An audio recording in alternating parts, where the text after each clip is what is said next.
The Battle of Kadesh marked the clash of two superpowers, Egypt under Ramses II and the Hittite Empire. Their confrontation near the Orontes River became history's largest chariot battle. Egypt's new kingdom army marched north in 4 divisions, confident in Ramses II's leadership, yet they carried outdated intelligence about Hittite movements, setting the stage for disaster. The Hittite king Muwatalli II had already hidden a massive force behind Kadesh. He waited for the perfect moment, ready to strike the Egyptians before they could unite their divisions. 2 captured spies misled Ramses, claiming the Hittite army was far away. This deception allowed Muwatalli's forces to move unhindered, preparing a devastating ambush. Ramses set camp near Kadesh with only 1 division. Unaware of the danger, his soldiers rested, ate, and prepared their chariots, completely exposed to the coming shock. Suddenly, thunderous vibrations shook the ground.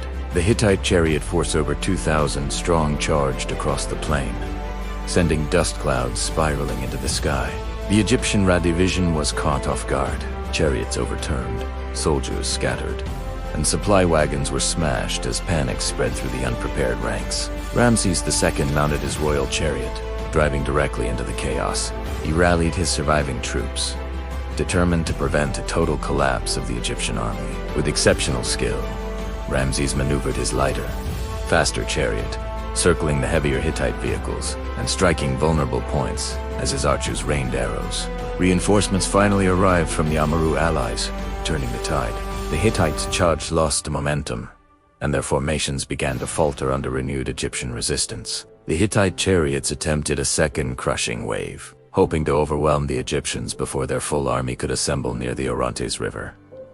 Egyptian commanders quickly reorganized scattered troops, forming defensive lines to absorb the assault, while chariot archers repositioned behind protective infantry formations. Hittite chariots, heavier and slower, began to struggle in the rough terrain. Broken ground disrupted their formations, causing several vehicles to overturn. Ramses seized the moment, directing a countercharge. Egyptian chariots used their superior speed to encircle the disorganized Hittite wave and strike from both flanks. The battlefield echoed with shouts, clashing bronze, and splintering wood as both armies struggled for control of the dusty plain outside Kadesh's fortified walls. Despite the confusion, Ramses maintained unwavering focus. He pushed deeper into enemy lines, determined to break the Hittite momentum before they could regroup. Meanwhile, Hittite infantry advanced slowly behind their chariots, hoping to exploit any Egyptian weakness. But without momentum, their arrival no longer guaranteed victory. As the battle intensified, dust clouds thickened, limiting visibility. Confusion spread across both sides, with units struggling to distinguish ally from enemy. Egyptian reinforcements finally arrived in full strength, stabilizing the lines. Their coordinated formation strengthened Ramses' position and halted the Hittite advance. With both armies exhausted, the battle reached a brutal stalemate. Neither side could deliver a decisive blow, turning Kadesh into one of history's most iconic unsolved victories. As the fighting dragged on, the Orontes riverbanks became clogged with broken chariots, fallen warriors, and scattered weapons, turning the landscape into a chaotic maze. The Hittite chariots attempted another push from the river's western side, but the Egyptians had fortified their positions, firing volleys of bronze-tipped arrows. Muwatalli II, watching from the high fortress walls of Kadesh, grew frustrated as his initial advantage slipped away, the battlefield shifting against him. Ramses II, realizing the Hittite reserves were still large, urged his soldiers forward with fierce determination, inspiring them to hold their ground at any cost.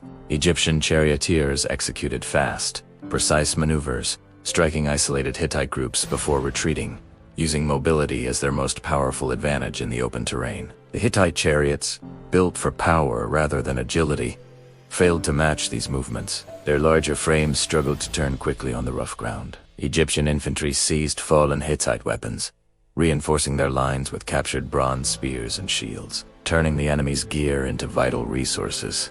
Despite heavy losses, Hittite warriors fought with fierce determination, pushing through Egyptian positions and forcing brutal close-quarters combat across the field. The battlefield became a swirl of dust, sweat, and chaos as both armies committed their remaining strength, neither willing to surrender the decisive advantage. As evening approached, The fighting reached its peak intensity. Exhausted soldiers clung to their weapons, driven by pride, fear, and the desperation of empire versus empire. As the sun dipped lower, Egyptian archers shifted tactics, using the fading light to mask their volleys and pressure the already disorganized Hittite formations. The Hittite chariots attempted to regroup near the river, but traffic jams and broken vehicles trapped many of them, preventing a coordinated counterattack. Egyptian commanders seized control of high ground, giving them a clearer view of the battlefield and enabling precise coordination of their infantry and chariot lines. Ramses II personally led a renewed push, his chariot gliding across the battlefield with practiced precision, inspiring troops to rally with renewed courage. The Hittite infantry pressed forward with heavy shields and bronze axes, attempting to break Egyptian defensive lines through sheer force and determination. Egyptian counterfire with javelins and arrows thinned the advancing ranks. The lighter Egyptian weapons allowed faster strikes, giving them an advantage at range. The heat, exhaustion, and thick dust made communication nearly impossible. Messengers ran across the field, struggling to deliver commands in the chaos. Ramses's elite chariot corps executed a sweeping maneuver across the left flank, cutting directly into weakened enemy pockets and scattering them with precision strikes. The Hittites attempted to reinforce the collapsing flank, but were slowed by rough terrain, broken chariots, and mounting casualties across their lines. For a moment, the battlefield fell into eerie silence, broken only by the wind and the labored breathing of exhausted soldiers preparing for the final push. Both armies, battered and exhausted, prepared for one last desperate exchange. Victory hung in the balance as twilight settled over the plains of Kadesh. Ramses ordered his remaining chariots into a tight formation, planning a concentrated strike meant to shatter the Hittite front and regain control of the field. The Egyptian charge surged forward, wheels spinning violently as horses thundered across the dusty plain, slamming into the weakened Hittite ranks with explosive force. Hittite warriors fought back with heavy bronze swords and large tower shields, absorbing the shock and attempting to push the Egyptian chariots back. From atop Kadesh's high walls, Hittite commanders signaled for reinforcements, but their reserves were too far to change the course of the rapidly evolving battle. Egyptian infantry seized gaps created by the chariots, rushing forward in disciplined formations that drove the Hittites back step by step. With both sides taking heavy casualties, the plain became littered with splintered chariot parts, fallen shields, and the metallic gleam of discarded bronze weapons. Realizing victory was slipping away, Muwatalli ordered his troops to withdraw toward the safety of Kadesh, ending the most intense phase of the battle. Ramses, claiming triumph, recorded the battle in monumental inscriptions, portraying himself as a heroic warrior king who single-handedly saved Egypt from disaster. Yet, in reality, neither side won decisively. Both armies suffered immense losses, and the battle ended in a stalemate that reshaped diplomatic relations for years. Despite the stalemate, the battle transformed Ramses's legacy. His inscriptions elevated him as a divine warrior king who faced overwhelming odds and emerged unbroken. The Hittites, though not defeated, realized the risks of future large-scale confrontations. Their empire, stretched thin, could not sustain repeated losses of elite chariot forces. Egyptian scribes meticulously recorded the battle on papyrus and temple walls, shaping a narrative that would endure for millennia and define Ramses's reputation. In time, the two great powers recognized that another war would bring only ruin. Diplomatic envoys traveled between capitals, seeking a new path to stability. Years after the battle, Egypt and the Hittite Empire signed the world's first recorded peace treaty, a remarkable document preserved in both Akkadian and Egyptian hieroglyphs. The treaty formalized borders, established mutual military aid, and confirmed diplomatic marriages turning former enemies into tenuous partners. The battle's impact rippled across the region, influencing military strategy, diplomacy, and leadership styles. Throughout the late Bronze Age, the chariot, once the dominant weapon of empire, faced growing challenges as infantry tactics and battlefield strategies evolved in the following centuries. Archaeological finds around Kadesh reveal arrowheads, chariot fragments, and burial sites, grounding the legendary battle in physical reality and deepening its historical significance. Today, the Battle of Kadesh stands as one of history's most dramatic military confrontations. Clash of strategy, ambition, and power, between two ancient superstates. The Legacy of Kadesh reshaped diplomacy in the ancient world. It proved that even the mightiest empires could not rely solely on military strength to secure their future. The battle also revealed the limits of chariot warfare, exposing its vulnerabilities on rough terrain and in prolonged engagements where speed alone wasn't enough. As infantry tactics grew more sophisticated, armies began adapting their formations to counter chariot assaults, reducing the battlefield dominance these vehicles once enjoyed.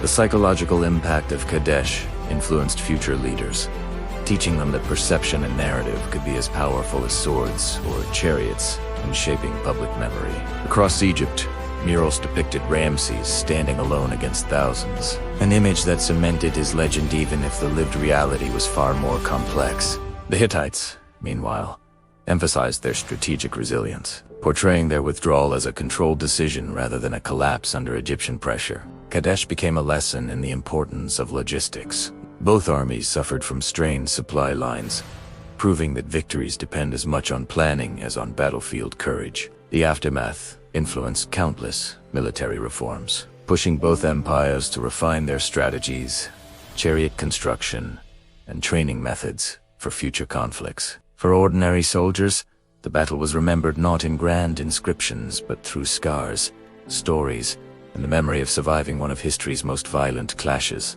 Generations later, storytellers still recounted the clash at Kadesh, an event that blended heroism, tragedy, and political theater into a defining moment of ancient power struggles. Kadesh demonstrated how fragile even the greatest empires were when confronted with deception, miscommunication, and unexpected strategic maneuvers. The battle also revealed the strength of swift reconnaissance, proving that an accurate intelligence could shift the balance of an entire war in moments. The Egyptians learned that careful discipline and formation control could counter even overwhelming chariot waves, reshaping battlefield tactics for decades. For the Hittites, the battle highlighted the limitations of heavy chariots in rough terrain, prompting future adjustments to their war strategies. Kadesh shaped international diplomacy by proving that long-term stability required cooperation, not endless cycles of retaliation between rival superpowers. The written treaty emphasized mutual respect, prisoner exchange, and shared defense agreements, an unprecedented diplomatic achievement for the ancient world. The battle also marked a turning point in leadership ideals, inspiring rulers to combine military skill with diplomatic intelligence to maintain power. For the Hittites, the aftermath sparked internal reforms to strengthen political unity and prevent vulnerabilities exposed during the conflict. Generals on both sides analyzed the battle for years, studying its failures and successes to refine military doctrine for future generations.